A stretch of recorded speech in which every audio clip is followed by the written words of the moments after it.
Pues ya estamos de vuelta después de la publicidad. Estamos con la doctora Rosana García, cirujana del Hospital Valdecilla, y estábamos hablando precisamente de cómo ha evolucionado la técnica en los últimos años, que hemos pasado de incluso a una actitud conservadora, es decir, no tocar la hernia, a, tal y como lo dejamos antes de la publicidad, la aproximación de las paredes y zurcirlas, como se podría más o menos llegar a pensar. Y bueno, pues en los últimos años ha evolucionado pues con la técnica de la laparoscopia, colocar mallas e incluso algunas novedades, estábamos hablando ahora.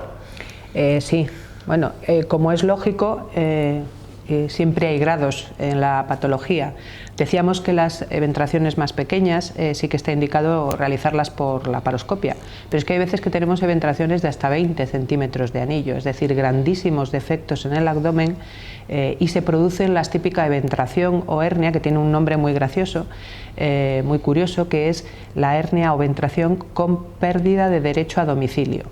Esto se produce porque el anillo es tan grande que todas las asas del intestino delgado, prácticamente todas, y el colon, incluso a veces el estómago, el hígado, salen fuera de la pared abdominal y se alojan dentro de la hernia o de la eventración. Como es lógico, estos pacientes plantean un reto muy importante al cirujano. Lo primero, porque la pared abdominal tiene sus funciones. La pared abdominal está implicada en el mecanismo de la respiración. Cuando nosotros respiramos, la pared abdominal se ensancha o se deprime, y también en otros mecanismos fisiológicos, como por ejemplo la defecación. Hay muchos pacientes de estos que, como no les funciona correctamente la pared abdominal, padecen estreñimiento crónico. Volver a introducir toda esa cantidad de asas de intestino dentro del abdomen es un reto importante, en el que nos ayudan, además de las mallas, otro tipo de técnicas quirúrgicas auxiliares que se han venido desarrollando en los últimos años, como es, por ejemplo, la infiltración de Botox, de toxina botulínica, el Botox que se pone para paralizar los músculos en el tratamiento de las arrugas. Bueno, pues en el caso de los pacientes con patología de la pared abdominal, se infiltra con toxina botulínica los músculos laterales del abdomen, no los rectos, los laterales que están por debajo, y con eso conseguimos que al cabo de 30 días esos músculos estén prácticamente paralizados, de tal manera que nos permite aproximar de forma mucho más sencilla la pared del abdomen. Y necesitamos mallas de un tamaño más pequeño. Esto hace que durante todo el periodo de cicatrización de la malla y que se vaya formando esa nueva cicatriz fuerte, el músculo todavía no ha recuperado su función y nos permite que esa cicatriz sea lo suficientemente consistente hasta que el músculo recupera la función. Sí. Y si todavía la hernia es de mayores dimensiones, se puede asociar una técnica que estamos utilizando en Valdecilla también, ya que es el neumoperitoneo preoperatorio. Esto se trata de poner un catéter dentro del abdomen del paciente e insuflar aire ambiente, de tal manera que vamos distendiendo la cavidad abdominal. Esto, además de contribuir, porque disminuyen las adherencias esas que decíamos, hace que se vayan adaptando los músculos a tener más volumen dentro del abdomen. Yo les explico a los pacientes que es como si les embarazásemos, es como si a su pared la enseñáramos a distenderse y a alojar más contenido del que está acostumbrado. Esto nos permite realizar con éxito muchas intervenciones que hasta ahora eran bastante difíciles, y además nos permite el comprobar cómo se va a comportar el paciente después de la cirugía. Si yo le introduzco aire, estoy aumentando la presión dentro del abdomen, entonces veo cómo va a responder, con muchos pacientes si no pueden tener insuficiencia respiratoria en un momento dado. Esto ya hemos empezado, llevamos un par de años haciéndolo y estamos bastante contentos con los resultados de este tipo de técnicas. Sí. Pues la verdad es que no sé si será la que más, pero desde luego es una de las secciones quirúrgicas que más está evolucionando en los últimos años. No sé si porque el punto de partida durante muchos años se había quedado un poquito, o porque realmente la evolución está siendo terrible. De hecho, hace nada hemos tenido una noticia en el periódico de que os van a implementar con otro segundo robot que ahora hablaremos un poquito del robot, de qué os aporta y bueno, pues casi que parece un poco de ciencia ficción, que es presente, pero... Es presente ya, sí. Bueno, yo siempre había sido muy optimista en el robot con respecto a la pared abdominal, porque creo que como la laparoscopia no ha resuelto por completo todos los problemas que puede ofrecer esta técnica, esta tecnología al robot, creo que el robot viene a paliar fundamentalmente todas las deficiencias o las dificultades técnicas fundamentalmente de la laparoscopia. Otra cosa que no hemos dicho, y eso sí lo permite el robot, es que las mallas no deben de estar en contacto con las vísceras del abdomen. La laparoscopia durante muchos años ha colocado las mallas dentro de la cavidad abdominal, y las mallas en contacto con las asas del intestino no son totalmente seguras. Aunque las hay muy sofisticadas, pueden producir adherencias importantes y las fístulas enterocutáneas que decíamos antes. La malla se debe de interponer entre los músculos, no debe de estar ni muy afuera ni muy adentro, debe de estar por detrás de los músculos rectos del abdomen. Y esa gran ventaja de que el sitio ideal de la malla es ese, es la que nos permite el robot Da Vinci. El robot Da Vinci tiene unos brazos que permiten hacer este movimiento tal y como la mano del cirujano. Y eso la laparoscopia a fecha de hoy todavía no lo ha logrado. Y eso nos permite trabajar en el techo de la pared abdominal de forma importante. Hace poquito hemos estado compañeros del hospital de la unidad de pared abdominal en una reunión científica en la cual ya se ha puesto en marcha en España en el Hospital Valle d'Hebron, y nosotros ya hemos empezado también a hacer algún que otro procedimiento, y la verdad es que los resultados son bastante buenos. Yo estoy encantada de que la Consejería de Sanidad haya apostado por comprar un segundo robot para el Hospital Marqués de Valdecilla. Estoy segura de que lo vamos a rentabilizar.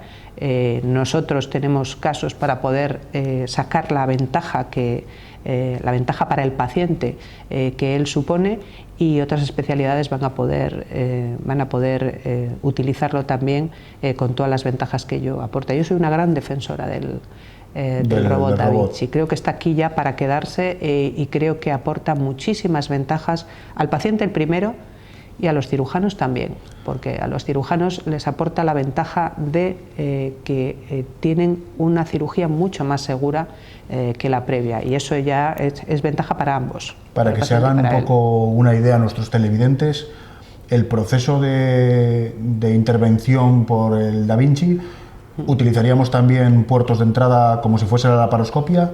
Exacto. El Da Vinci consta de tres estructuras. Una que es una consola donde está sentado el cirujano, y que tiene unos mandos parecidos a los de la Play que tienen los niños. Y además tiene una cámara donde tú estás viendo el interior del paciente en 3 dimensiones. El Da Vinci, mediante los movimientos de la consola, ejecuta esos movimientos dentro del paciente en otro aparato que está conectado al paciente, que tiene unos brazos que se introducen por los orificios de los trócares, tal y como se hace en la laparoscopia. Estamos hablando también de trócares de un centímetro. Sí, 10 milímetros, un centímetro, 10-12 milímetros aproximadamente. El cirujano mueve la consola y el robot lo que hace es reproducir sus movimientos en el paciente. Pero además desaparece el temblor, es decir, si el cirujano tiembla, el robot no tiembla, con lo cual los movimientos son muchísimo más precisos.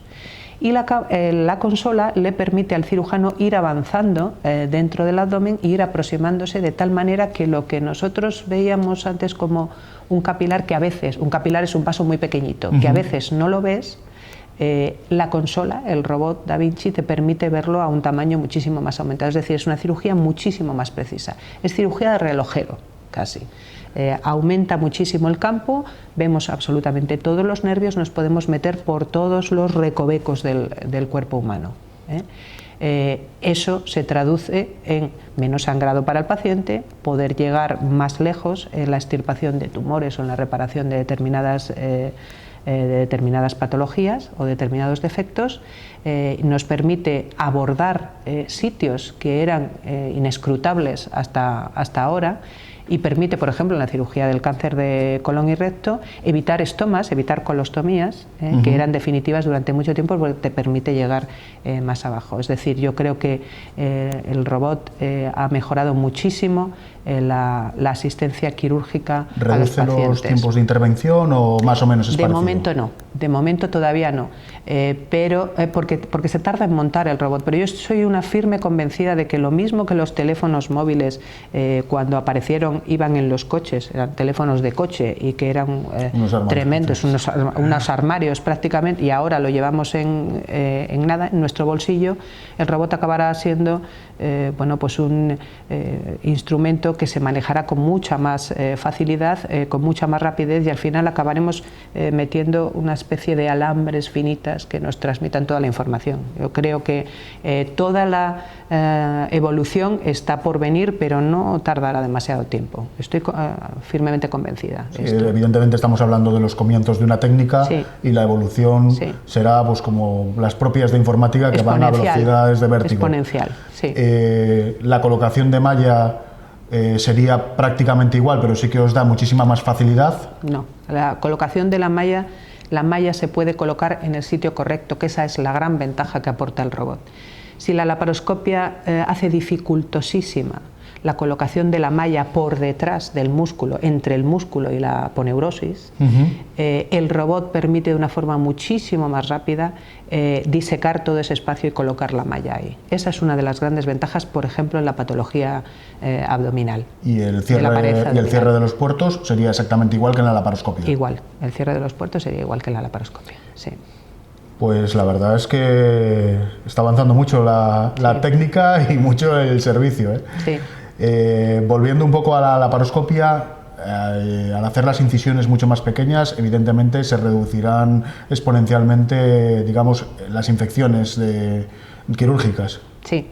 Una de las grandes ventajas que tiene la cirugía mínimamente invasiva, entendida mínimamente invasiva tanto la laparoscópica como la robótica, con respecto a la cirugía abierta, es fundamentalmente esto. Al haber menos herida, está menos tiempo en contacto la cavidad abdominal y las paredes del abdomen con el ambiente, entonces lógicamente la contaminación del campo es mucho menor, hay muchísima menos infección, tanto en la eventración como en la hernia. Mucha menos infección de la herida, mucha menos necrosis. Necrosis es gangrena, para decirlo en un lenguaje que no entiendan, de la piel.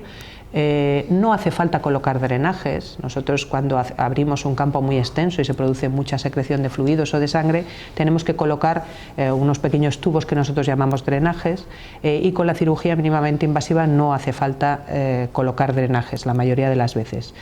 ¿Esto a qué nos lleva? A que menos infección, menos tipo de procedimientos del tipo de drenaje, menos infección de la herida, menos curas, lógicamente menos estancia hospitalaria, más beneficio para el paciente, y esto redunda al final en menos coste sanitario. O sea que al final no es más caro el hacer la cirugía mínimamente invasiva.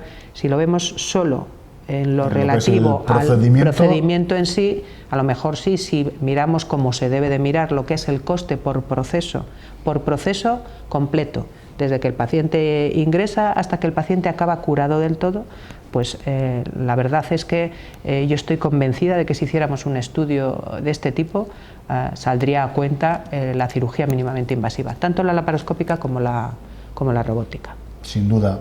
Hablábamos de que ha habido una reducción de infecciones postquirúrgicas muy grandes. Esto, además digamos, de la mejora en los procesos técnicos y las intervenciones, ¿también ha tenido influencia la evolución de los quirófanos en los últimos años? Hombre, sin duda. Si bien es cierto que ya desde hace muchos años todos los quirófanos tienen que cumplir unos mínimos, sí que es cierto que en zonas donde hay obras continuas, quirófanos anticuados, filtros de aire que aunque se mantienen no son adecuados, lo lógico es que en una estructura totalmente nueva, con todos los requisitos que se necesitan de bioseguridad ambiental, se disminuya el porcentaje de infecciones. Eso está claro. Y además yo creo que es importante la política de profilaxis antibiótica que se utiliza, es decir, que yo creo que ya tenemos muy determinados qué pacientes necesitan su dosis de profilaxis antibiótica para evitar la infección, y esto yo creo que se hace muy bien en el hospital. En un paciente que, por ejemplo, ya tiene programado que se le va a hacer una intervención de una hernia o de una eventración, ¿puede hacer algo antes de la intervención que favorezca a la recuperación posterior? Sí, casi lo que hemos contado al principio. En obesos, la hernia a lo mejor no es tan importante, lo de la obesidad o no obesidad, no lo condiciona tanto, pero desde luego en la eventración es importantísimo perder peso.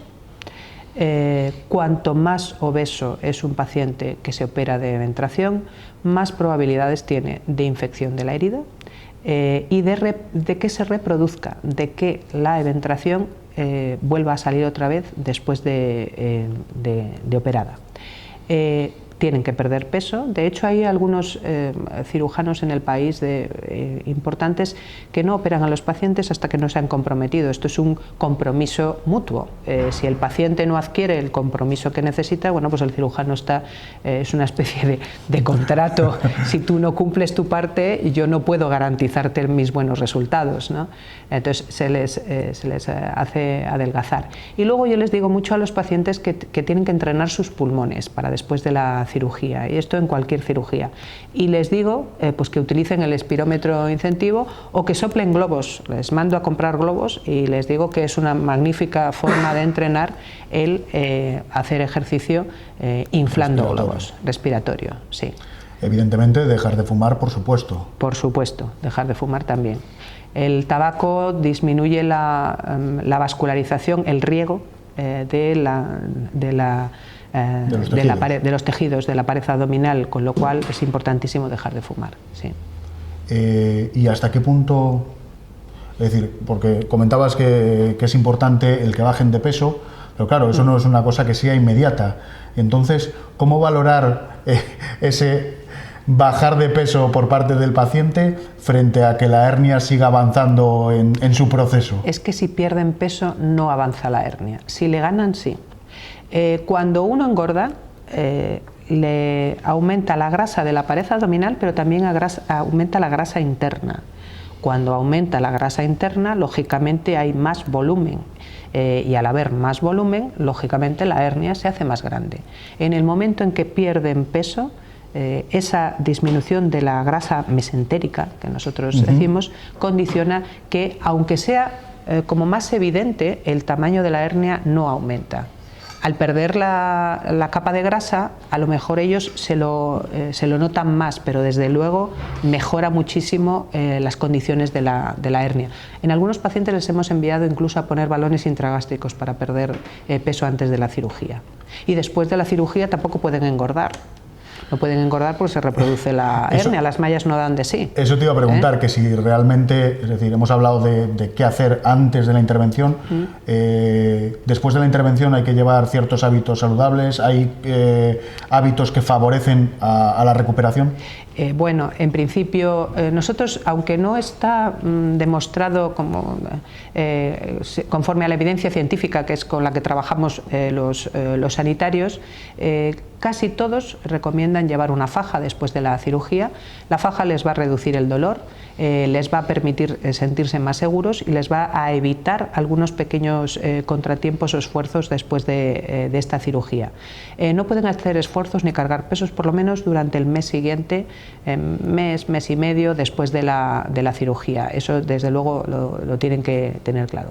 Llevar la faja, incrementar el esfuerzo de forma muy progresiva y no ganar peso y no volver a fumar, por supuesto. Claro. ¿En los posoperatorios de esta intervención son complicados? No.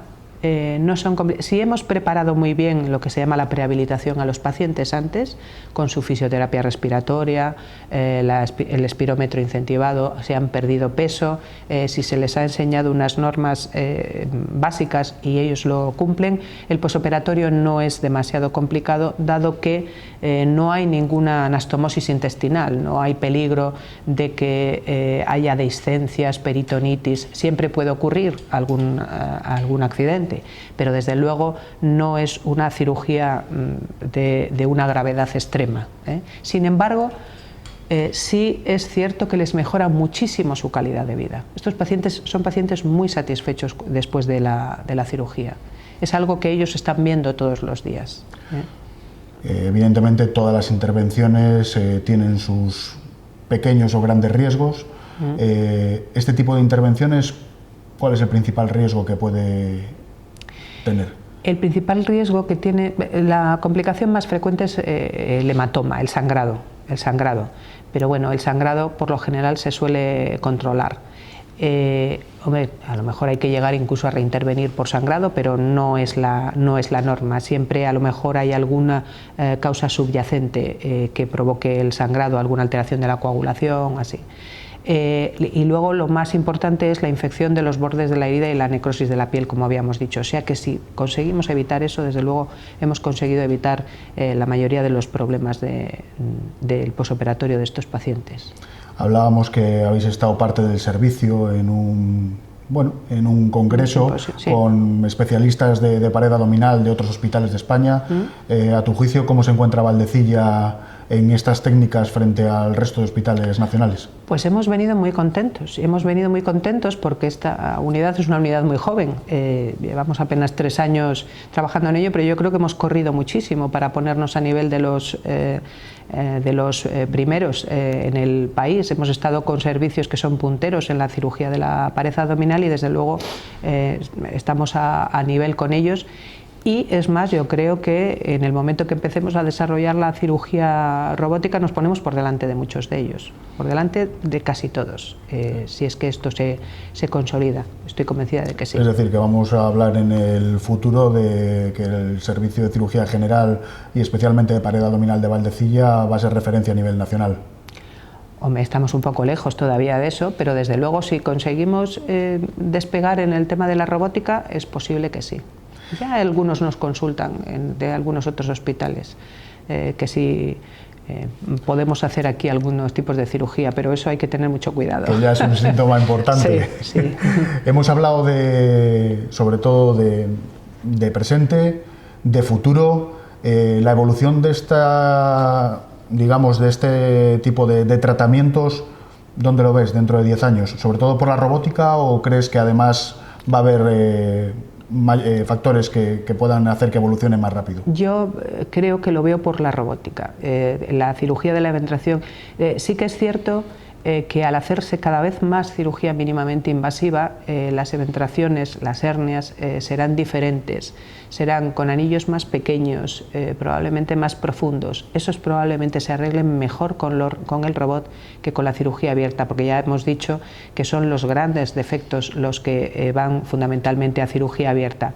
Lo veo por la robótica y veo a alguien inventando algún tipo de sustancia que permita que no tengamos que coser una malla y que se pueda dejar ahí y que de repente cree un tejido nuevo.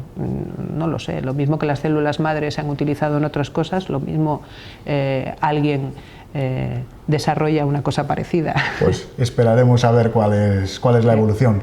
Pues el tiempo pasa volando, la verdad es que ha sido una entrevista francamente interesante. Hemos contado con la doctora Rosana García del Hospital Valdecilla, que nos ha dejado muy claro sobre todo qué es la pared abdominal, patologías y soluciones a las mismas. Solo me queda darle las gracias porque la verdad es que ha sido francamente enriquecedora la entrevista y nada, pues estaremos expectantes de ver cómo evoluciona el servicio y cómo evolucionan las técnicas. Muchísimas gracias. Gracias, José Manuel, por darnos la oportunidad y de darle la oportunidad a todo el público de conocer un poco más sobre su salud. Pues la semana que viene estaremos con otra entrevista y os estaremos esperando, no faltéis a la cita. Muchas gracias.